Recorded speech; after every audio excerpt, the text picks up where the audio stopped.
Hi everyone, my name is Zainab Ahmad. I am a third year English teacher here in Incheon, South Korea. I am with the EPIK program, which is one of the ways that you can come teach abroad here. So I thought I would kind of answer questions about the program, what it's like to work here, what documents and things like that you need. So this video is going to be a little bit on the longer side, but I'm hoping that you can skip around to the questions that you may need.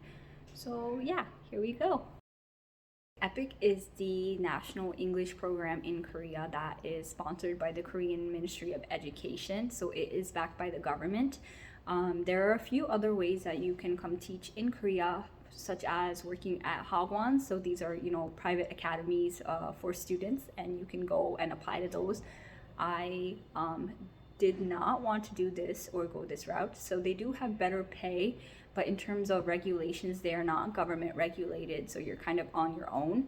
And a big reason that I stayed away from this was because during COVID, a lot of people that worked at hagwons were losing their jobs and did not have anybody to help them, but the people that were with the EPIK program and were government regulated kind of had a little bit more help.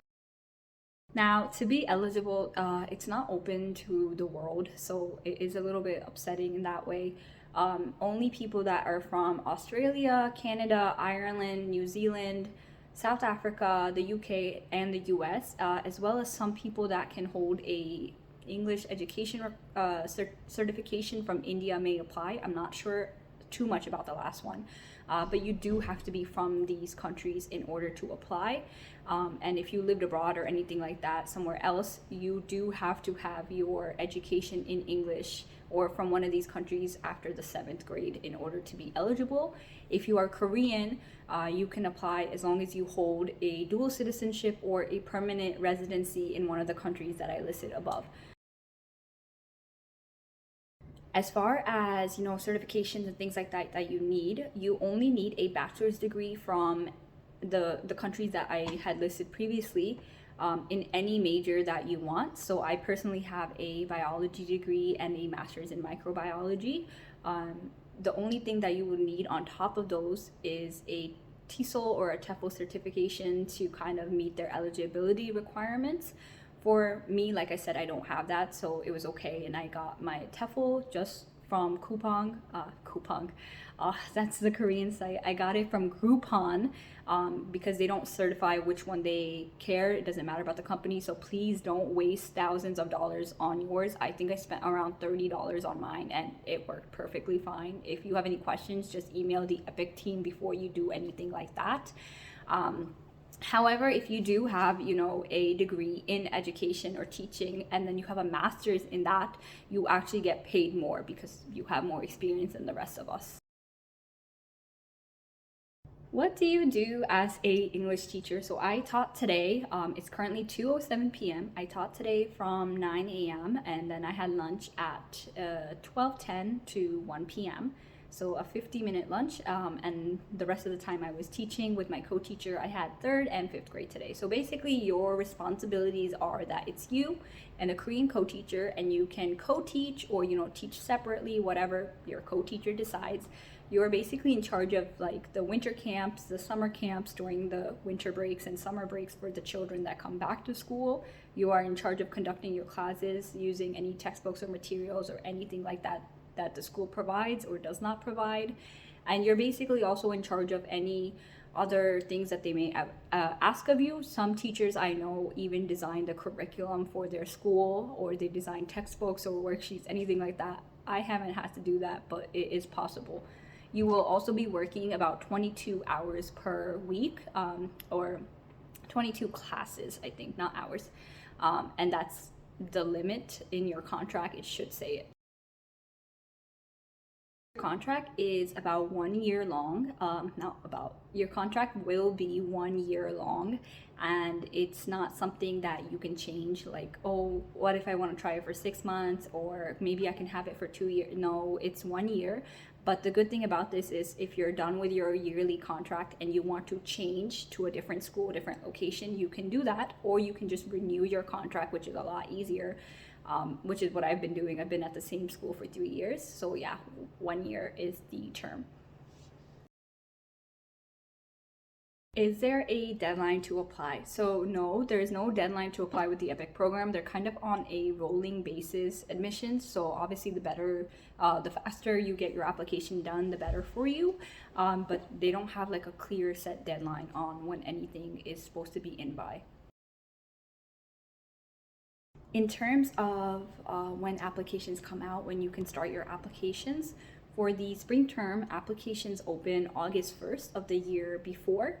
And for the fall semester, like if I wanted to apply August of 2024, they open February 1st, so February 1st, 2023. In terms of when do you start your actual job, for the main intake, for the people that are coming regularly on time, for Seoul and the Gyeonggi area, it's March 1st for spring and August 25th for fall.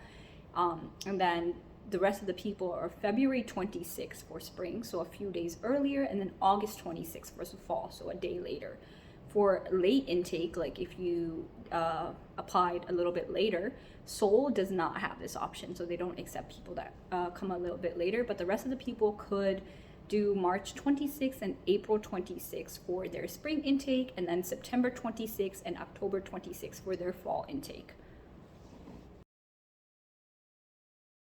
Do you need a recruiter to apply? The answer is no, you don't need a recruiter to apply. You can choose to do everything yourself. But for me, I'm more like, why would I choose to do that? So basically, the recruiter I had, her name is Sammy. She is from ESL Consulting. Recruiters do get money off of you, so you're not supposed to pay them anything. When you sign up for your job and you sign a renewal bonus and you finish your contract, they get compensation for that, you know? So they really want you to take this job and stay in your job. So most of them will try to place you in a job that you will thrive in. So I loved my recruiter, but I did try to go with Corvia at first and they had rejected me. I don't know for what reason, but ESL Consulting is who I went with and I had a great time with them. But like I said, it doesn't cost anything to apply and they do check over your application. They help you with your interview. They do mock interviews. So I just think, why wouldn't you want to have a recruiter kind of thing? You also don't need to be done with your degree at the time of applying. You can apply with a letter of expected graduation date. That is something to just ask the EPIK team about, but you don't have to be graduated in order to apply. If you are in your final semester, it's okay. As far as how big your classes will be and how long you will be teaching, so I work at an elementary school. I have around 22 to about 30 students per class. This can vary. I work at a smaller school and my classes here are about 40 minutes. If you are in middle school, it's 45 minutes, and if you are in high school, it's 50 minutes of teaching time. This can be divided among your co-teachers. So some co-teachers, I teach 20 minutes and my co-teacher teaches 20 minutes, or I'll teach 40 minutes one day and my co-teacher will teach 40 minutes another day, or it can be divided however it happens. So yeah. As far as documents go, my biggest tip to you is to start this early. There's a lot of government paperwork involved and you are going to want to get this done. It's very stressful. So first thing, you need a passport. You're gonna want a professional photo. I had one, I just took it at home using a tripod with a blank wall in the back, so nothing fancy. You don't have to do anything like that. Get 2x2 photos for your passport. You might need them here for renewing your visa and things like that, so it's just good to have extras. You're going to need an apostilled criminal record check, so a CRC, and an apostilled diploma, sealed transcripts, 2 letters of recommendation. You need to prove that you are level 2 on their pay scale, and I'll go into that a little bit later. Some more requirements depending which country you're from and things like that. But these are pretty much the general requirements that you need to have. In terms of your apostilled criminal record check, so basically I had to get my fingerprints done. I had to go to a police station, get my fingerprint scan, and then these have to get sent to the FBI. So this is exactly why I say try to get it done fast. And if you send it to your state government, they don't count it. It has to go to the FBI. For your diploma, you don't want to send your original copy in. You might not get this back and things are being sent overseas. You don't want anything getting lost. So first you're going to want to make a copy and you're going to want to get it notarized first. That is your first step. So make a copy of your diploma and get it notarized. You can do this at usually any banks or anything like that, at least in the States. Transcripts have to be sealed, so usually, whatever site you order from, they can directly send it to the EPIK program or send it to you, and then you can put it in your file, but they have to have a seal that they weren't tampered or opened. Otherwise, they will not accept them. Like I said, you have to be level 2 on their pay scale, and in order to be level 2 or higher, you need your bachelor's or master's degree in education or major in education or just your bachelor's degree in any field, plus a TEFL, TESOL, CELTA certification or a valid teaching license credential. So like I said, I have my bachelor's degree. My master's degree does not count in here. It's not in education. So I have my bachelor's degree and then I got my TEFL done. So that was my level 2. And each year you will increase in level, so your pay increases as well. If you are from the UK or Australia, then you need to have your apostilled birth certificate as well. If you're from South Africa, Canada, or anything like that, you need proof of your English education starting from grade 7. And if you are a Korean citizen, you need to prove your citizenship or your residency and that you had an English education. Stuff. Where do you end up in Korea? So when I was doing my intake, we were supposed to list 3 places, 3 cities, areas that you want to be in, and then they do their best to try to give you your first choice. But this is not guaranteed, and you could be placed pretty much anywhere. I'm not sure if this has changed and you can only pick one now, so don't take my word for it, but basically you pick what area you want to be in. So if you wanted to be in Seoul, that would be your top pick. However, keep in mind that these cities are huge. They're so big, and even if you pick Seoul, you might not be in, like Hongdae, the party areas that you want to be. You could be in a country area that is has limited people in Seoul itself. I picked Incheon because my thinking was that I'm right next to Seoul. Whenever I want to travel, I can go from Incheon to Seoul, but I don't have to worry about being in the big city or being right in Seoul and getting overstimulated. And this was just a big problem because it takes me almost an hour and a half to get into Seoul, any other places that I want, if I want to go out, if I want to have dinner at Itaewon, anything like that. So my thinking was, oh, I'm so close to Seoul. No, it's super far. And from my intake, there was around 13 people in Incheon itself, but we were like, oh, we're gonna hang out all the time. It did not happen because some of us are on the airport island and some of us are on the other side, and it takes like an hour and a half to even get to each other. And if everybody's trying, like, it's just too difficult. So keep these things in mind when you're applying for your location. School you teach at and what your apartment will look like is completely luck. It is luck. The time that you find this out is when you arrive in Korea and you're having your orientation, and you will meet your school supervisors.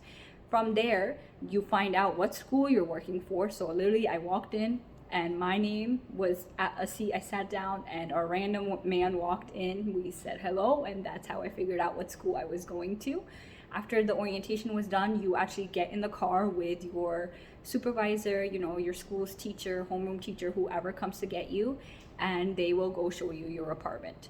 So my friend lived across the street from me. She had like the loft style apartments, and I had this big dream of wanting this loft style apartment. It's all I see in Korea. It's what I wanted, and it did not happen. I lived directly across the street from her. You can see her building from my room, but it wasn't, I just had a small studio apartment. But my apartment was still fairly clean compared to my other friends. So this is just complete luck. Some people have beautiful big 2-bedroom apartments if they're, kind of in the countryside. And if you're in Seoul, you might have a tiny apartment. So it really depends.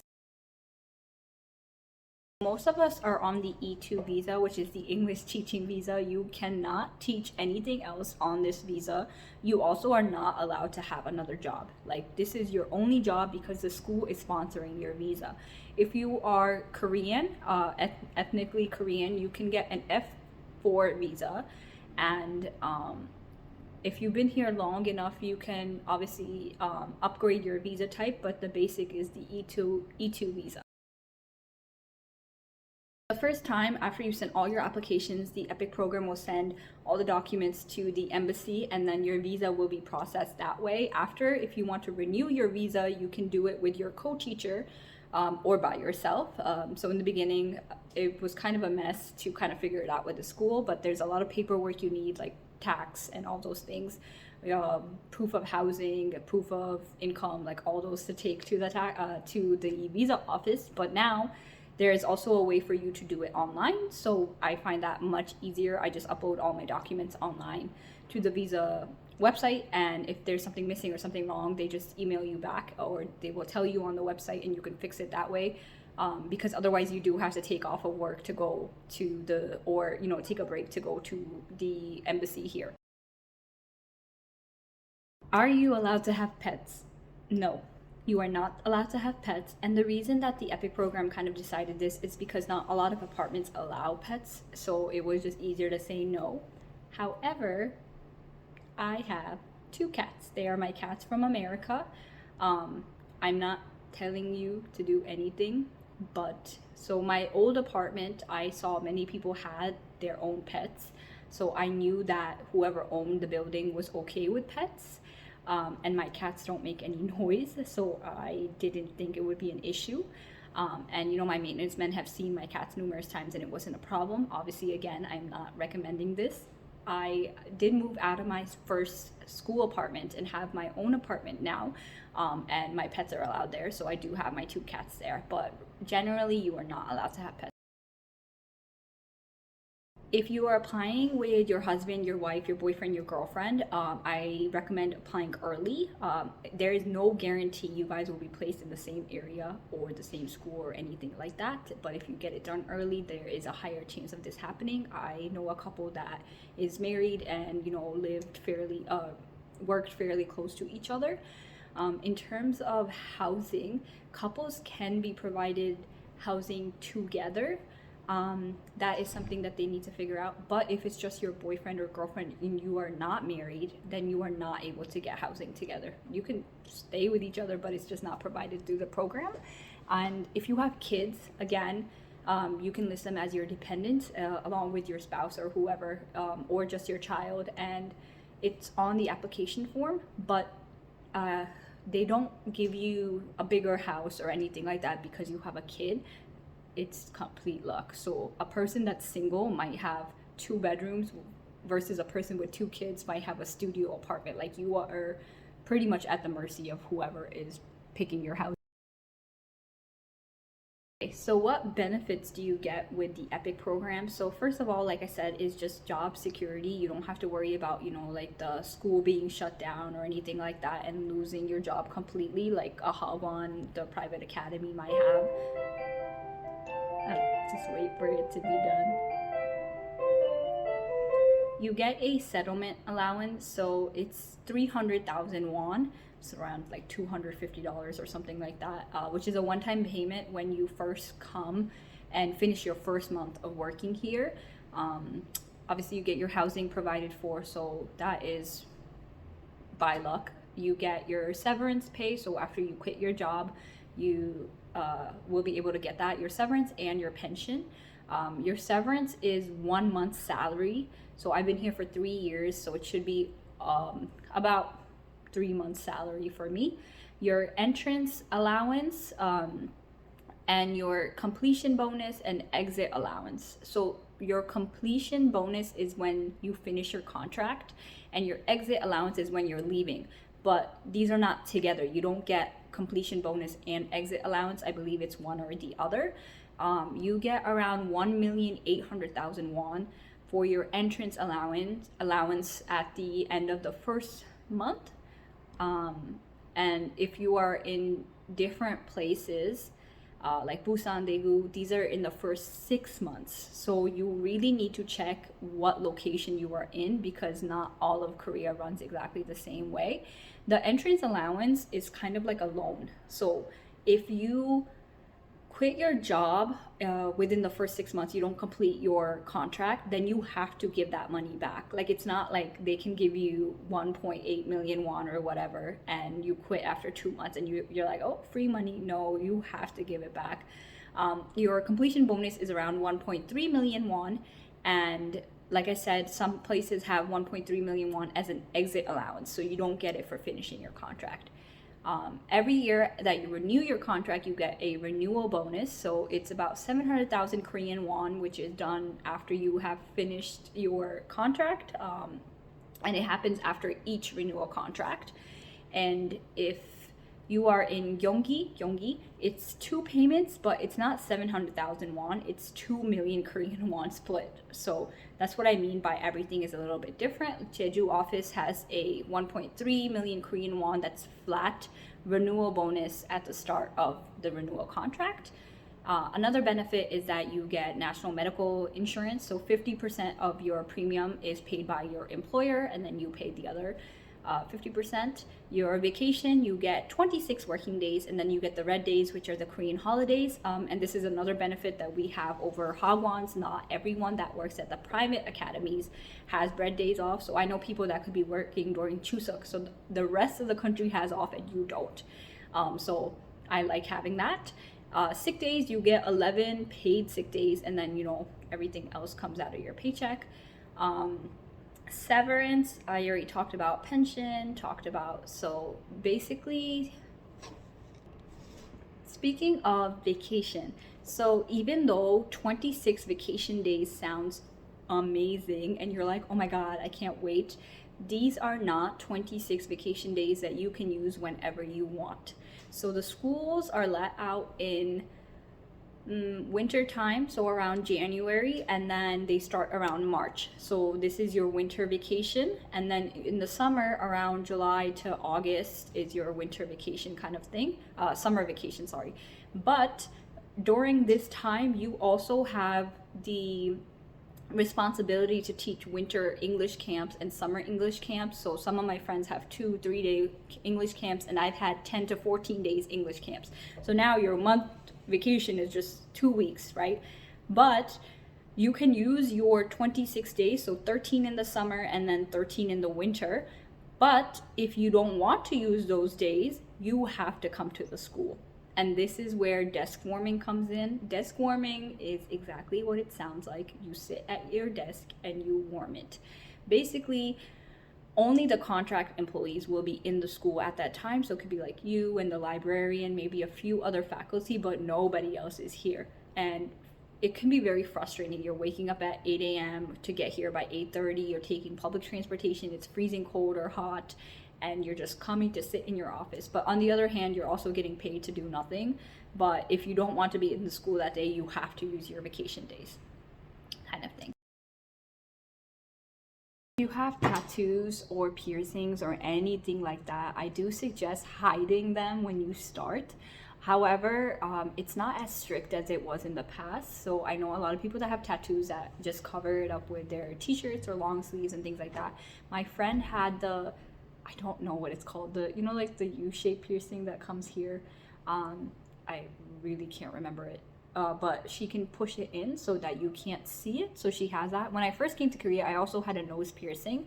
And that time we wore a mask, so nobody even saw it. But afterwards, nobody at my school cared. And I think this depends mostly on if your school is okay with things or not okay with things. When I first got to Korea, I was dressed very like business professional, and then I walked into my school and they were all in t-shirts and shorts, so I had to stop doing that. The salary has also increased because the EPIK program just changed it. So when I first got here, I was getting about 2 million for level 2, and now on their website 2.2 million is what people get for the same level. So all the pay has increased, so that is a good thing. I will also take a picture of all my documents. I have them saved. In case I missed anything, you can press the end of the video and go through all the documents to make sure that you have what you need. Please double check with the EPIK program's website just to make sure there isn't something that got changed that you might not need, or something extra that you might need to add to your pile. Good luck, and if you have any questions, please do leave me comments, and I will try to get back to you as soon as possible.